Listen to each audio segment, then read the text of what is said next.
अस्सलामुअलैकुम वरहमतुल्लाहि वबरकातुहू। कैसे हैं आप सब? आई होप आप सब ठीक ठाक होंगे। अल्हम्दुलिल्लाह हम भी बिल्कुल ठीक हैं। And welcome back to another vlog.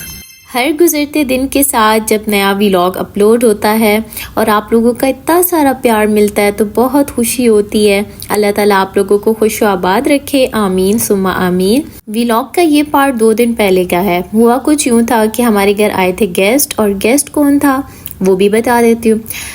आप लोगों ने विलेज व्लॉग देखा होगा मेरा, जब मैं शादी पे गई थी। अदनान की कज़न की शादी थी गांव में, तो आज बस वो न्यू कपल ही हमारे घर आया था। तो बस इस टाइम पे उन्हीं का एहतमाम हो रहा था, उनके लिए सारा कुछ। तो खैर अम्मी भी आई थी, और साथ में जो मेरे दूसरे नंबर वाले जेठ और जेठानी हैं वो लोग भी आए थे, उनके बच्चे भी। फिर अदनान के कज़न्स भी आ गए थे। तो बस घर में काफ़ी हलचल और रौनक लगी हुई थी। तो मैं इस टाइम पे बस सबके लिए थोड़ी प्रिपरेशन कर रही थी। अच्छा, जैसे ही गर्मी की शिद्दत इन दिनों तेज़ हुई ना, तो हमारा ऊपर जो वाटर टैंक है उसमें पानी की इतनी शिद्दत बढ़ गई गर्माइश में कि नीचे बिल्कुल ऐसे पानी आ रहा था टैब्स में कि जैसे उबला हुआ पानी है और सही शदीद गर्म होके आ रहा है। इतना कि कोई मुश्किल था मेरे लिए काम करना इन दिनों। बहुत मुश्किल से मैंने ये सारे पानी वाले काम किए। आपको पता है पानी के बगैर तो कुछ काम हो भी नहीं सकता। हमारी ज़िंदगी का ज़्यादातर इन्हिसार जो है वो पानी पर ही है। तो बस मैंने बड़ी मुश्किल से मैनेज किया, और मेरी काफ़ी फिंगर्स जो है ना वो आगे से ख़राब भी हो गई थी। मेरे हाथ काफ़ी ऊपर से ना उनका मास्क उतरना शुरू हो गया था। तो बस आज जो है वो अदनान के कज़न्स जो थे वो लेकर आए थे कुछ बोरियां थी शायद, जो टैंकी के इर्द गिर्द ना वो लगानी थी कि ताकि ना उससे पानी की जो गर्माइश है वो ज़रा कम रहे। तो बस इस टाइम पे छत पे वही हो रहा था, टैंकी को कवर किया जा रहा था। अब अल्लाह जाने उसके बाद उसके क्या हालात होंगे। अल्लाह करे कि कोई इसकी शिद्दत में कमी आ जाए। वैसे जो सीमेंट वाली टैंकियाँ होती हैं ना वो ज़रा ठीक रहती हैं, उसमें ज़रा पानी भी नॉर्मल रहता है। अच्छा, यहाँ पर ना आज चाय वाला कोई सीन नहीं था क्योंकि गर्मी बहुत शदीद थी। तो फिर अदनान ने कहा इस तरह करते हैं मिल्क शेक ही बना लेते हैं ना। तो बस फिर मैंगोज़ वगैरह लेकर आए। तो बारी बारी सबके लिए मिल्क शेक बन रहा था क्योंकि सब ना बिल्कुल हिस्सों में आ रहे थे। सबसे पहले जो गेस्ट थे उनके लिए पहले शेक बनाया, फिर बारी बारी जो आता गया उनके लिए मैंने ना शेक वगैरह बनाया। अच्छा, शेक के साथ फिर फ्रूट्स वगैरह कर लिए थे और कुछ स्नैक्स थे साथ वो कर लिए थे। तो अच्छा मतलब सिस्टम हो गया था। तो बस सबको पहले थोड़ी रिफ़्रेशमेंट दी, उसके बाद जो है वो खाना वगैरह भी मैंने रेडी कर दिया। यानी सर्विंग के लिए मंगवाया हमने बाहर से था क्योंकि किचन में इतनी गर्मी थी कि कुछ बनने के उसमें नहीं था किचन ना। तो बस फिर हमने खाना बाहर से मंगवा लिया था। एक हमने मखनी कढ़ाई मंगवाई थी और दूसरी जो है वो चिकन कढ़ाई मंगवाई थी। अच्छा, आज ना मैंने एक बड़ी मज़े की तहरीर पढ़ी थी, तो मैंने सोचा आप लोगों के साथ भी शेयर करूंगी। और ये तहरीर स्पेशली उन लोगों के लिए ना कि जिनका दिल उदास रहता है, गम में रहते हैं, या हर वक्त उनका दिमाग सोचों में रहता है, तो उनके लिए ये टिप ना बड़ी ही मुफीद होने वाली है। खैर इसको मैंने अभी ट्राई नहीं किया क्योंकि पढ़ी मैंने भी आज ही है। तो आप भी ट्राई कीजिएगा और मैं भी ट्राई करूँगी। लेट्स सी कि इसका क्या रिज़ल्ट निकलता है। अच्छा, ये वाली जो चीज़ थी ना वो ये था कि जो लोग गम में रहते हैं, परेशानी में रहते हैं, या हर टाइम उदास रहते हैं, हर टाइम उनके दिमाग में कुछ ना कुछ चलता रहता है, तो मुस्कुराना वो लोग कम कर देते हैं। जाहिर सी बात है, जब आपका दिल गमगीन होता है या आप सोचों में गुम होते हैं तो उस टाइम पे आपके चेहरे पे मुस्कुराहट आ ही नहीं सकती। बल्कि बाज़ दफ़ा तो ऐसे होता है कि अगला इंसान आपको मुखातिब करता है तो आप चौंक कर उसकी तरफ देखते हैं, और बाज़ दफ़ा तो ऐसे होता है कि आपको समझ ही नहीं आती कि अगले इंसान ने आपके साथ बात क्या की है। तो ऐसे हालत में मुस्कुराना तो बहुत दूर की बात। तो माहिरीन का कहना यह है कि जब हम इस कैफियत का शिकार होते हैं तो हमारे फेस के कुछ अज़लात होते हैं, कुछ पार्ट्स होते हैं कि जो ना काम करना बहुत कम कर देते हैं, सुस्त पड़ जाते हैं। और जब वो सुस्त पड़ते हैं तो उसका क्या असर पड़ता है कि हमारे फेस पे बहुत जल्दी झुर्रियाँ पड़ना शुरू हो जाती हैं, हमारा फेस डल लगने शुरू हो जाता है। और ये वाले जो मखसूस अज़लात होते हैं ना, ये जब हम मुस्कुराते हैं तो ये हरकत करते हैं, और जब हम डिप्रेशन का शिकार हो के बिल्कुल मुंह बना के बैठ जाते हैं ना, तो ये जो अज़लात है ना ये सुस्त हो जाते हैं, इनमें खून का प्रेशर भी कम हो जाता है। तो माहिरीन ना एक छोटी सी टिप शेयर करते हैं। वो कहते हैं कि आप कोई पेंसिल ले लें या पेन ले लें या मिसवाक ले लें और इसे अपने अगले दांतों के दरमियान ऐसे रखें कि आपका फेस बिल्कुल स्माइली फेस बन जाए, जैसे आप मुस्कुरा रहे हैं। वो कहते हैं जब आप 1 मिनट तक ये टिप फॉलो करते हैं तो आपके दिमाग को फ़ौरन सिग्नल जाता है कि आप खुश हैं, तो वो फिर ना आपके अंदर से अच्छे वाले हार्मोन्स रिलीज़ करना शुरू कर देता है, जिससे आपकी तबीयत फ्रेश हो जाती है, आपके दिमाग से सोचों का बोझ जो है वो थोड़ा कम होता है। तो ये वाली टिप जो है आप लोग भी ट्राई करना, मैं भी इंशाल्लाह ट्राई करूँगी। लेट्स सी कि इसका क्या रिजल्ट निकलता है। और वैसे एक बात कि हमारे दीन इस्लाम में भी मुस्कुराहट को एक बहुत अहम मुकाम हासिल है, क्योंकि मुस्कुराना सुन्नत नबी सल्लल्लाहु अलैहि वसल्लम भी है और मुस्कुराना सदका भी है। तो ज़्यादा से ज़्यादा सदक़े को निकालते रहा करें। अच्छा, अगला दिन अदनान का पूरा फतेह जंग गुजरा था, क्योंकि इन लोगों ने मंडी में जाना था अपने जानवर वगैरह लेकर। तो बस फिर रात को जब वापस आए तो मुझे कहते हैं कि यहाँ पर एक बड़ा मज़े का शवारमा है, तो आओ तुम्हें वहाँ पर लेकर जाता हूँ।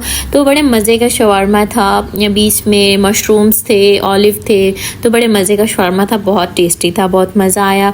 अच्छा, यहाँ पर आज का व्लॉग स्टार्ट हो रहा है। तो यहाँ पर ना आज हमारी आंख भी तब खुली जबकि बहुत तेज़ तूफ़ान था, आंधी थी। खैर मैंने आंधी तो रिकॉर्ड नहीं की, क्योंकि इतनी मिट्टी थी ना कि बस आंखों में घुसे जा रही थी।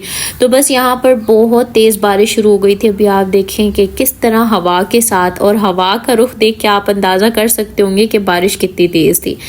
तो जब बारिश थोड़ी सी थम गई तो अदनान कहते हैं आज तो कोयटा का नाश्ता करने का दिल कर रहा है। तो बस फिर हम लोग निकल गए कोयटा के लिए, और मौसम जो था बहुत अच्छा था, और हमारे नीचे वाले पोर्शन के गैराज में भी सही मट्टी और तूफ़ान ना गन मचा के गया हुआ था। तो बस हम लोग इधर पास में ही हमारा मरकज़ है, यहाँ पर हम लोग आ गए थे कोयटा पर नाश्ता करने के लिए। और आज चूँकि सैटरडे था, और सैटरडे और संडे तो वैसे ही इतना रश होता है, और फिर अगर ऐसा मौसम हो जाए, बारिश वाला मौसम हो जाए, फिर तो सोने पे सुहागा हो जाता है लोगों के लिए ना। जैसे हम इंजॉय करने के लिए निकले हैं वैसे सभी इंजॉय करने के लिए निकल आए हैं। अच्छा, मुझे कोयटा का नाश्ता बहुत ज़्यादा पसंद है। जब मेरी न्यू शादी हुई थी ना, तब भी हम इस तरह से स्टार्ट में जाते होते थे नाश्ता करने के लिए। कोयटा की चाय और कोयटा का नाश्ता, मैं कहती हूँ इसका कोई मुकाबला नहीं है। तो खैर हमने नाश्ता किया, चाय वाय पी। अच्छा, नाश्ता हमने गाड़ी में ही बैठ के किया था और कंफर्टेबल सा होके, क्योंकि हम रेडी शेडी होके, अदनान तो खैर रेडी शेडी होके आए थे, लेकिन मैं तो जिस हुलिये में थी उसी हुलिये में आ गई। तो खैर हमने गाड़ी में ही नाश्ता किया, बहुत मज़ा आया।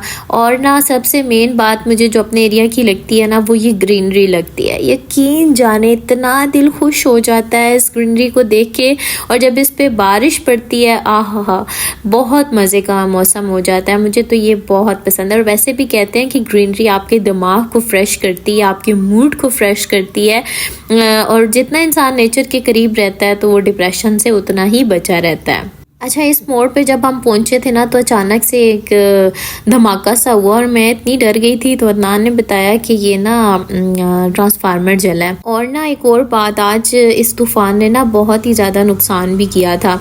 हम जब इधर नाश्ता करने के रास्ते में ये कोई सैलून था, उसका पूरा बोर्ड इस तरह से ना ज़मीन बोस हुआ। तो मैं अदनान से पूछ रही थी कि इसका कितना नुकसान हुआ होगा ना, तो उन्होंने कहा 2 लाख का तो ये बोर्ड है जो कि गिरा है। तो बस अल्लाह ताला उनके लिए आसानियाँ करे। सुबह अदनान यही कह रहे थे कि अल्लाह करे ये आंधी की वजह से किसी का नुकसान ना हो, क्योंकि जब भी आंधी आती है बहुत नुकसान करके जाती है। अच्छा, खैर यहाँ पर अदनान मुझे ड्रॉप करके उसके बाद चले गए थे अपने काम पर। तो बस मैंने भी थोड़ी देर बारिश में एंजॉय किया, बड़ा मज़ा आ रहा था। और लाइट अभी तक आई नहीं थी, तो मैं सोच रही थी कि आज क्या बनाऊँ। वैसे मेरा आज माश की दाल बनाने का दिल कर रहा था, क्योंकि ना काफ़ी दिन हो गए थे माश की दाल नहीं खाई थी। बट जब मैंने चेक किया तो माश की दाल ख़त्म थी। तो बस फिर मैंने सोचा कि मसूर की दाल बनाती हूँ। अच्छा, मुझे दालें बहुत ज़्यादा पसंद है, और बीच में अगर चिकन श्रेड करके डला हुआ हो ना, तो उसका तो मज़ा ही दुबाला हो जाता है।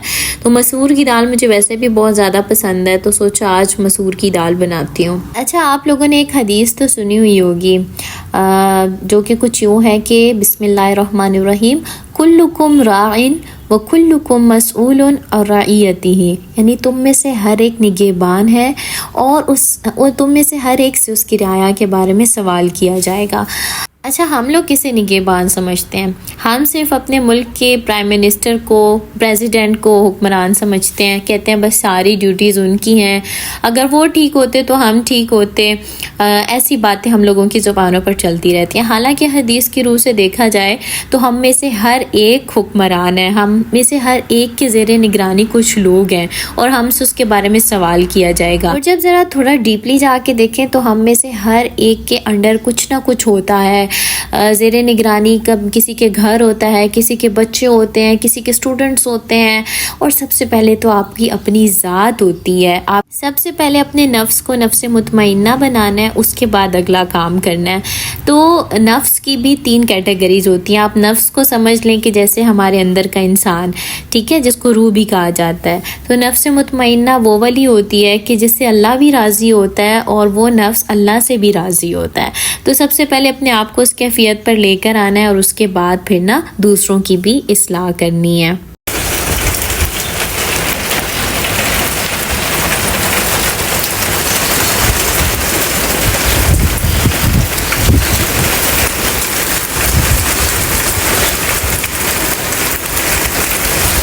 इस टाइम तक लाइट आ चुकी थी, लेकिन फिर भी बारिश जो है दोबारा से स्टार्ट हो गई थी और काफ़ी तेज़ बारिश थी। अच्छा, जब भी गर्मी की शिद्दत तेज़ होती है ना तो कुछ दिन बाद बारिश लाजमी होती है। इस बात पे जितना शुक्र अदा किया जाए उतना कम है। अल्हम्दुलिल्लाह सुम्मा अल्हम्दुलिल्लाह।